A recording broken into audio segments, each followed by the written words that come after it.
ನಮಸ್ಕಾರ, ನಾನು ನಿಮ್ಮ ಡಿ.ಎಂ. ಗೌಡ. ಲೋಕಸಭಾ ಚುನಾವಣೆಗೆ ಕ್ಷಣಗಣನೆ ಆರಂಭವಾಗಿರುವ ಹೊತ್ತಿನಲ್ಲಿ ದೇಶಾದ್ಯಂತ ಚುನಾವಣಾ ಕಾವು ರಂಗೇರುತ್ತಿದೆ. ಒಂದು ಕಡೆ ಸುಪ್ರೀಂ ಕೋರ್ಟ್ ಚುನಾವಣಾ ಬಾಂಡ್ ಅಸಂವಿಧಾನಿಕ ಎನ್ನುವ ತೀರ್ಪಿನ ನಡುವೆ ರಾಜಕೀಯ ಪಕ್ಷಗಳು ಚುನಾವಣೆಯತ್ತ ಗಮನ ಕೇಂದ್ರೀಕರಿಸಿವೆ. ಬಳ್ಳಾರಿ ಲೋಕಸಭಾ ಕ್ಷೇತ್ರ ರಾಜ್ಯದ ಹೈ ವೋಲ್ಟೇಜ್ ಕ್ಷೇತ್ರಗಳಲ್ಲೊಂದು. 1999ರಲ್ಲಿ ಕಾಂಗ್ರೆಸ್ನ ರಾಷ್ಟ್ರೀಯ ನಾಯಕಿ ಸೋನಿಯಾ ಗಾಂಧಿ, ಬಿಜೆಪಿಯ ರಾಷ್ಟ್ರೀಯ ನಾಯಕಿ ಸುಷ್ಮಾ ಸ್ವರಾಜ್ ಮದಗಜಗಳ ಕಾಳಗದ ಮೂಲಕ ದೇಶದ ಗಮನ ಸೆಳೆದಿದ್ದಂತ ಬಳ್ಳಾರಿ ಲೋಕಸಭಾ ಕ್ಷೇತ್ರ ಈ ಬಾರಿ ಯಾವ ಚಿತ್ರಣದತ್ತ ಸಾಗ್ತಾ ಇದೆ? ಬಳ್ಳಾರಿ ಪೂರ್ಣವಾಗಿ ಅಭಿವೃದ್ಧಿ ಆಯ್ತಾ? ಸಂಪದ್ಭರಿತವಾದಂತಹ ಮ್ಯಾಂಗನೀಸ್, ಅದಿರು, ಎಪಟೈಟ್, ಹೆಮಟೈಟ್ ಅಂತಹ ಖನಿಜ ಸಂಪನ್ಮೂಲಗಳಿಂದ ಹಂಪಿ, ಮೈಲಾರ, ಬಳ್ಳಾರಿಯ ಕನಕದುರ್ಗಮ್ಮ, ಬಹಳಷ್ಟು ಧಾರ್ಮಿಕ, ಐತಿಹಾಸಿಕ, ಸಾಂಸ್ಕೃತಿಕ ಕ್ಷೇತ್ರಗಳನ್ನು ಒಳಗೊಂಡಿದ್ದಂತಹ ಈ ಕ್ಷೇತ್ರ ಪ್ರವಾಸೋದ್ಯಮವಾಗಿ ಅಭಿವೃದ್ಧಿ ಆಯ್ತಾ? ಅರೆಮಲೆನಾಡಿನಂತಹ ಸಂಡೂರು ಭಾಗವನ್ನೊಳಗೊಂಡ ಬಳ್ಳಾರಿ ಸರ್ವತೋಮುಖ ಅಭಿವೃದ್ಧಿ ಸಾಧಿಸಿತಾ ಎನ್ನುವ ಪ್ರಶ್ನೆಯ ನಡುವೆ ಬಳ್ಳಾರಿ ಲೋಕಸಭಾ ಕ್ಷೇತ್ರದಲ್ಲಿ ಹಾಲಿ ಸಂಸದ ವೈ ದೇವೇಂದ್ರಪ್ಪ ಈ ಬಾರಿ 2ನೇ ಬಾರಿ ಟಿಕೆಟ್ ಆಕಾಂಕ್ಷಿಯಾಗಿದ್ದಾರೆ. ಬಳ್ಳಾರಿ ಗ್ರಾಮೀಣ ವಿಧಾನಸಭಾ ಕ್ಷೇತ್ರದಿಂದ ಸ್ಪರ್ಧಿಸಿ ಸೋತ ಬಿ ಶ್ರೀರಾಮುಲು ಬಳ್ಳಾರಿ ಲೋಕಸಭಾ ಕ್ಷೇತ್ರದ ಬಿಜೆಪಿ ಟಿಕೆಟ್ ಆಕಾಂಕ್ಷಿಯಾಗಿದ್ದಾರೆ. ಒಂದ್ ಕಡೆ ಕಾಂಗ್ರೆಸ್ನಿಂದ ಮಾಜಿ ಸಂಸದ ವಿ.ಎಸ್. ಉಗ್ರಪ್ಪ, ಬಳ್ಳಾರಿ ಜಿಲ್ಲಾ ಉಸ್ತುವಾರಿ ಸಚಿವ ಬಿ ನಾಗೇಂದ್ರ ಅವರ ಸಹೋದರ ಬಿ ವೆಂಕಟೇಶ್ ಪ್ರಸಾದ್, ಕಾಂಗ್ರೆಸ್ ಮುಖಂಡ ಗುಜ್ಜಲ್ ನಾಗರಾಜ್ ಮತ್ತು ಸಂಡೂರು ವಿಧಾನಸಭಾ ಕ್ಷೇತ್ರದ ಶಾಸಕ ಇ ತುಕಾರಾಂ ಅವರ ಪುತ್ರಿ ಸೌಪರ್ಣಿಕಾ ಹೆಸರುಗಳು ಕಾಂಗ್ರೆಸ್ನಿಂದ ಮುನ್ನೆಲೆಗೆ ಬರ್ತಾ ಇದೆ. ಒಂದು ಮೂಲಗಳ ಪ್ರಕಾರ ಹೈಕಮಾಂಡ್ ಕೆ.ಎನ್. ರಾಜಣ್ಣ ಅವರ ಪುತ್ರ ಆರ್ ರಾಜೇಂದ್ರ ಅವರಿಗೆ ಬಳ್ಳಾರಿ ಅಥವಾ ರಾಯಚೂರು ಲೋಕಸಭಾ ಕ್ಷೇತ್ರದಲ್ಲಿ ಸ್ಪರ್ಧಿಸಲು ರೆಡಿಯಾಗಿ ಅನ್ನುವ ಸೂಚ್ಯವನ್ನು ಕೂಡ ನೀಡಿದ್ರು ಎಂದು ಸ್ವತಃ ಅವರೇ ಬಹಿರಂಗಪಡಿಸಿದ್ದಾರೆ. ಹಾಗಾದ್ರೆ ಕಾಂಗ್ರೆಸ್ ಅಭ್ಯರ್ಥಿ ಯಾರು? ಈ ಬಾರಿ ಬಳ್ಳಾರಿ ಲೋಕಸಭಾ ಕ್ಷೇತ್ರದಿಂದ ಕಾಂಗ್ರೆಸ್ ಅಭ್ಯರ್ಥಿಯಾಗಿ ಯಾರು ಸ್ಪರ್ಧೆ ಮಾಡ್ತಾರೆ? ಸಂಡೂರು ವಿಧಾನಸಭಾ ಕ್ಷೇತ್ರದಿಂದ 4 ಬಾರಿ ಗೆದ್ದಿರುವ ಇ ತುಕಾರಾಂ ಅವರು ತಮ್ಮ ಪುತ್ರಿಗೆ ಟಿಕೆಟ್ ಕೊಡಿಸಲು ಸಚಿವ ಸಂತೋಷ್ ಲಾಡ್ ಮೂಲಕ ರಾಜ್ಯ ನಾಯಕರನ್ನ ಭೇಟಿ ಮಾಡಿ ಹಕ್ಕೊತ್ತಾಯ ಮಂಡಿಸ್ತಾ ಇದ್ದಾರೆ. ಒಂದು ಕಡೆ ಮಾಜಿ ಸಂಸದ ವಿ.ಎಸ್. ಉಗ್ರಪ್ಪ ಕೂಡ ಕಳೆದ ಬಾರಿ ಕೆಲವು ಆಂತರಿಕ ಕಚ್ಚಾಟದಿಂದ, ಕಡಿಮೆ ಮತಗಳ ಅಂತರದಿಂದ ಸೋತಿದ್ದೇನೆ, ಈ ಬಾರಿ ಗೆಲ್ಲುವ ಎಲ್ಲಾ ಲಕ್ಷಣಗಳಿವೆ, ನನಗೆ ಟಿಕೆಟ್ ಕೊಡಿ ಎಂದು ಪ್ರಬಲವಾಗಿ ಲಾಬಿ ಮಾಡ್ತಾ ಇದ್ದಾರೆ.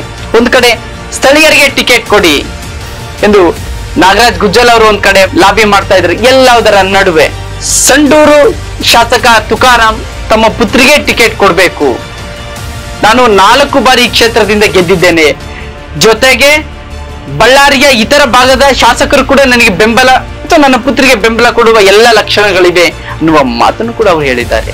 ಹಾಗಾದ್ರೆ ತುಕಾರಾಂ ಅವರ ಪುತ್ರಿ ಸೌಪರ್ಣಿಕಾ ಅವರಿಗೆ ಟಿಕೆಟ್ ಕನ್ಫರ್ಮ್? ಜಿಲ್ಲಾ ಉಸ್ತುವಾರಿ ಸಚಿವ ಬಿ ನಾಗೇಂದ್ರ ಅವರ ನಡೆ ಏನಾಗುತ್ತೆ?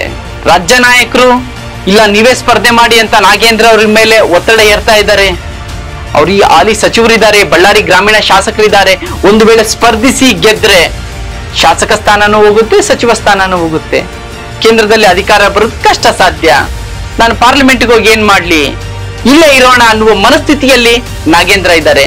ಮೇಲಾಗಿ ನನ್ನ ಸಹೋದರ ವೆಂಕಟೇಶ್ ಪ್ರಸಾದ್ ಅವರಿಗೆ ಟಿಕೆಟ್ ಕೊಡಿ, ಗೆಲ್ಲಿಸ್ಕೊಂಡು ಬರೋ ಹೊಣೆ ನಂದು ಅನ್ನುವ ಮಾತನ್ನ ರಾಜ್ಯ ನಾಯಕರ ಗಮನಕ್ಕೆ ತಂದಿದ್ದಾರೆ.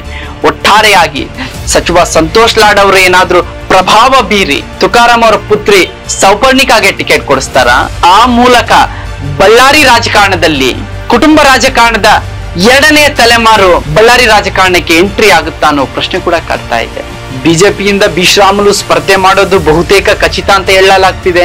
ಹೈಕಮಾಂಡ್ ರಾಯಚೂರು ಅಥವಾ ಬಳ್ಳಾರಿಯಿಂದ ಸ್ಪರ್ಧೆ ಮಾಡಿ ಅನ್ನುವ ಮೌಖಿಕ ಸಂದೇಶ ನೀಡಿದೆ. ಶ್ರೀರಾಮುಲು ಅವರ ಕರ್ಮಭೂಮಿ ಬಳ್ಳಾರಿ, ನಾನು ಬಳ್ಳಾರಿಯಲ್ಲೇ ಸ್ಪರ್ಧೆ ಮಾಡ್ತೀನಿ. 2014ರಲ್ಲಿ ಕೂಡ ಶ್ರೀರಾಮುಲು ಅವರು ಬಳ್ಳಾರಿ ಲೋಕಸಭಾ ಕ್ಷೇತ್ರದಿಂದ ಸ್ಪರ್ಧಿಸಿ ಗೆದ್ದಿದ್ರು. ಈ ಬಾರಿ ಕೂಡ ಸ್ಪರ್ಧಿಸಿದ್ರೆ ಒಂದು ರೀತಿ ಕಾಂಗ್ರೆಸ್ ಬಿಜೆಪಿ ನೇರ ಪೈಪೋಟಿಗೆ ಬಳ್ಳಾರಿ ಲೋಕಸಭಾ ಕ್ಷೇತ್ರ ಸಾಕ್ಷಿಯಾಗಲಿದೆ. ಜೊತೆಗೆ ತುಕಾರಾಂ ಅವರು ಯಾವ ರೀತಿ ರಾಮುಲು ಎದುರು ಸ್ಟ್ರಾಟಜಿ ಮಾಡ್ತಾರೆ ಎಂದು ಕೂಡ ಅವರು ತಮ್ಮ ನಾಯಕತ್ವವನ್ನು ಸಂಡೂರು ಭಾಗದಲ್ಲಿ ಆಗಿರ್ಬೋದು, ಬಳ್ಳಾರಿಯ ರಾಜಕಾರಣದಲ್ಲಿ ರಸ್ತೆಗಳ ರಾಜ ಅಂತ ಹೆಸರು ತಗೊಂಡಿರ್ಬೋದು, ಸಂಡೂರು ಭಾಗದಲ್ಲಿ ಕೆಲವು ಅಭಿವೃದ್ಧಿ ಕಾರ್ಯಕ್ರಮಗಳು ಮಾಡಿರಬಹುದು. ಆದರೆ ಡಿಎಂಎಫ್ ಮತ್ತು SRS ಫಂಡ್ ಬಹಳಷ್ಟು ಹೇರಳವಾಗಿ ಅನುದಾನ ಬಂದರೂ ಕೂಡ ಸಂಡೂರು ಭಾಗಕ್ಕೆ ಹೇಳಿಕೊಳ್ಳುವಂತಹ ಅಭಿವೃದ್ಧಿ ಕಾರ್ಯ ಆಗಿಲ್ಲ ಅನ್ನುವ ಚರ್ಚೆ ಕ್ಷೇತ್ರದಲ್ಲಿ ಮನೆ ಮಾಡಿದೆ. ಸಂತೋಷ್ ಲಾಡ್ ಅವರ ಗರಡಿಯಿಂದ ಆಚೆ ಬಂದು ತಮ್ಮ ನಾಯಕತ್ವವನ್ನು ಇದುವರೆಗೂ ಕೂಡ ಅವರು ನಿರೂಪಿಸಿಲ್ಲ ಅನ್ನುವ ಅಪವಾದ ಕೂಡ ವಿರೋಧ ಪಕ್ಷಗಳು ಮಾಡ್ತಾನೆ ಇದೆ. ಕಳೆದ ಬಾರಿ ಬಿಜೆಪಿಯ ಕಚ್ಚಾಟದಿಂದ, ಕೆಆರ್ಪಿಪಿ ಬಿಜೆಪಿಯ ಆಂತರಿಕ ಕಚ್ಚಾಟದಿಂದ ಸಂಡೂರಿನಲ್ಲಿ ಬಿಜೆಪಿ ಸೋಲ್ ಕಾಣಬೇಕಾಯಿತು. ಆ ಮೂಲಕ ತುಕಾರಾಂ ಅವರಿಗೆ ಲಾಭ ಆಯಿತು. ಈ ಬಾರಿ ಶತಾಯ ಗತಾಯ ಬಳ್ಳಾರಿ ಲೋಕಸಭಾ ಕ್ಷೇತ್ರವನ್ನು ನಾವು ಗೆದ್ದೇ ತೀರ್ತೇವೆ ಅನ್ನುವ ಹುಮ್ಮಸ್ಸಿನಲ್ಲಿ ರಾಜ್ಯ ಬಿಜೆಪಿ ನಾಯಕರಿದ್ದಾರೆ, ಬಳ್ಳಾರಿ ಬಿಜೆಪಿ ನಾಯಕರಿದ್ದಾರೆ. ಸ್ವತಃ ಶ್ರೀರಾಮುಲು ಕೂಡ ಇಡೀ ಕ್ಷೇತ್ರಾದ್ಯಂತ 2 ಬಾರಿ ಸಂಚಾರ ಮಾಡಿದ್ದಾರೆ. ಇದುವರೆಗೂ ಕೂಡ ಸಂಡೂರಿನಲ್ಲಿ ಶಾಸಕರ ನಡೆ ಹಳ್ಳಿಯ ಕಡೆ ಅನ್ನುವ ಒಂದು ಕಾರ್ಯಕ್ರಮವನ್ನು ಮಾಡಿದ್ದು ಬಿಟ್ಟರೆ, ತಮ್ಮದೇ ಕೆಲವೊಂದು ಗುಂಪನ್ನು ಕಟ್ಟಿಕೊಂಡು ತಳ ಹಂತದ ಕಾರ್ಯಕರ್ತರಿಗೆ ಸರಿಯಾಗಿ ಸ್ಪಂದಿಸದೆ ಸಿಗದೆ ಇರುವಂತಹ ತುಕಾರಾಂ ಈ ಬಾರಿ ತಮ್ಮ ಪುತ್ರಿಯನ್ನು ಗೆಲ್ಲಿಸಿಕೊಳ್ಳುವ ಮೂಲಕ ಇಡೀ ಕ್ಷೇತ್ರದಲ್ಲಿ ತಮ್ಮ ತಾಕತ್ತನ್ನು ಪ್ರದರ್ಶನ ಮಾಡ್ತಾರ, ಅಥವಾ ಇವರ ಒಂದು ಕಾರ್ಯಕರ್ತರ ಮತ್ತು ಇವರ ಮಧ್ಯೆ ಇರತಕ್ಕಂತ ಅಸಡ್ಯ ಧೋರಣೆ, ಈ ಧೋರಣೆ ವಿರುದ್ಧ ಕಾರ್ಯಕರ್ತರು ಯಾವ ರೀತಿ ಸಂಡೂರು ವಿಧಾನಸಭಾ ಕ್ಷೇತ್ರದಲ್ಲಿ ಕಾರ್ಯಕರ್ತರ ವರ್ತನೆ ಯಾವ ರೀತಿ ಇರುತ್ತೆ ಎಲ್ಲವುದರ ಮೇಲೆ ತುಕಾರಾಂ ಅವರ ಒಂದು ನಾಯಕತ್ವ ಈ ಚುನಾವಣೆಯಲ್ಲಿ ನಿರೂಪಣೆಯಾಗಲಿದೆಯಾ? ಹೈಕಮಾಂಡ್ ಬೇರೆಯವರಿಗೆ ಟಿಕೆಟ್ ಕೊಡುತ್ತಾ? ಎಲ್ಲ ಪ್ರಶ್ನೆಗಳಿಗೆ ಕೆಲವೇ ದಿನಗಳಲ್ಲಿ ಉತ್ತರ ಸಿಗಲಿದೆ. ಒಂದು ಕಾಲದಲ್ಲಿ ಮದ ಗಜಗಳ ಕಾಳಗವಾಗಿದ್ದಂತಹ ಬಳ್ಳಾರಿ ಲೋಕಸಭಾ ಕ್ಷೇತ್ರ ಈ ಬಾರಿ ರಾಮುಲು ವರ್ಸಸ್ ತುಕಾರಾಂ ಅವರ ಪುತ್ರಿ ಸೌಪರ್ಣಿಕ ಆಗುತ್ತಾ? ರಾಮುಲು ವರ್ಸಸ್ ಉಗ್ರಪ್ಪ ಆಗುತ್ತಾ? ರಾಮುಲು ವರ್ಸಸ್ ವೆಂಕಟೇಶ್ ಪ್ರಸಾದ್ ಆಗುತ್ತಾ ಅನ್ನುವ ಪ್ರಶ್ನೆಯ ನಡುವೆ ಬಳ್ಳಾರಿಯ ಪ್ರಜ್ಞಾವಂತರಿಗೆ ಏನ್ ಬೇಕಾಗಿದೆ? ಇಡೀ ನೈಋತ್ಯ ರೈಲ್ವೆ ವಿಭಾಗಕ್ಕೆ ಬಳ್ಳಾರಿ, ವಿಜಯನಗರ, ಕೊಪ್ಪಳ ಜಿಲ್ಲೆಯಿಂದ ಅತಿ ಹೆಚ್ಚು ಆದಾಯ ಹೋದ್ರೂ ಕೂಡ ರೈಲ್ವೆ ಭಾಗ ಎಷ್ಟು ಅಭಿವೃದ್ಧಿಯಾಗಿದೆ? ದಶಕಗಳ ಬೇಡಿಕೆ ಹುಬ್ಬಳ್ಳಿ ಗುಂತಕಲ್ ಚತುಷ್ಪಥಾಲ್ railway line, Rayadurga Tumakuru railway line, ಎಲ್ಲ ಬಹು ದಶಕಗಳ ಬೇಡಿಕೆ. ಇದುವರೆಗೂ ಕೂಡ ಅವೆಲ್ಲ ಕುಂಟುತ್ತಾ ಸಾಗಿದೆ. 4-5 ಸಂಸದರು ಬದಲಾದ್ರೂ ಕೂಡ ಈ ಯೋಜನೆಗಳಿಗೆ ಇನ್ನೂ ಮುಕ್ತಿ ಸಿಕ್ಕಿಲ್ಲ.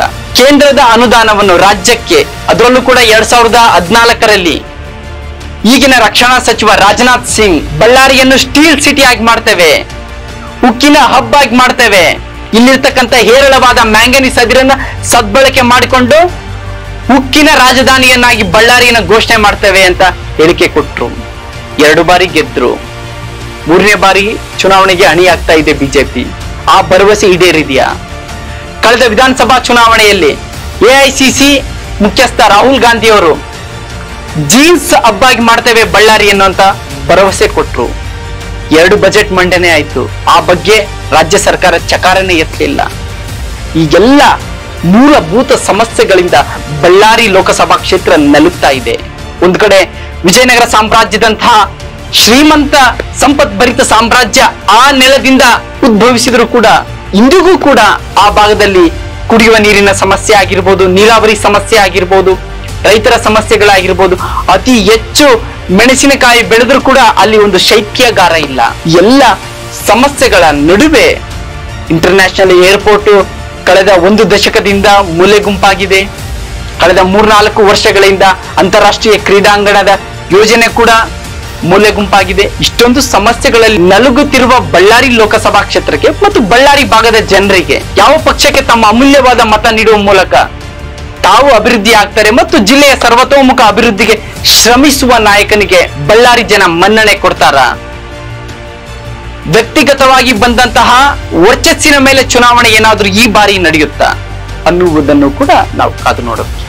ರಾಜಕೀಯ ಪುನರ್ವಸತಿಗಾಗಿ ಹಂಬಲಿಸುತ್ತಿರುವ ಶ್ರೀರಾಮುಲುಗೆ ಬಳ್ಳಾರಿ ಲೋಕಸಭಾ ಕ್ಷೇತ್ರ ಪುನರ್ಜನ್ಮ ನೀಡುತ್ತಾ? ತಮ್ಮ ಕುಟುಂಬವನ್ನು ರಾಜಕೀಯ ಮುನ್ನೆಲೆಗೆ ತರಬೇಕೆಂದು ಹಂಬಲಿಸುತ್ತಿರುವ ಸಂಡೂರು ಶಾಸಕ ತುಕಾರಾಂ ತಮ್ಮ ಪುತ್ರಿಗೆ ಟಿಕೆಟ್ ಕೊಡಿಸುವ ಮೂಲಕ ಗೆಲ್ಲಿಸಿಕೊಂಡು ಪ್ರಬಲ ನಾಯಕ ಸಮುದಾಯದ ನಾಯಕತ್ವ ನನ್ನ ಕಡೆ ಇದೆ ಅನ್ನುವ ಸಂದೇಶನ ಕಾಂಗ್ರೆಸ್ಗೆ ಮತ್ತು ಕಾಂಗ್ರೆಸ್ ಹೈಕಮಾಂಡ್ಗೆ ಮುಟ್ಟಿಸುವ ಕೆಲಸ ಮಾಡ್ತಾರಾ ಅನ್ನೋದನ್ನ ಬಳ್ಳಾರಿ ಲೋಕಸಭಾ ಕ್ಷೇತ್ರದ ಜನರೇ ನಿರ್ಧರಿಸಬೇಕಿದೆ.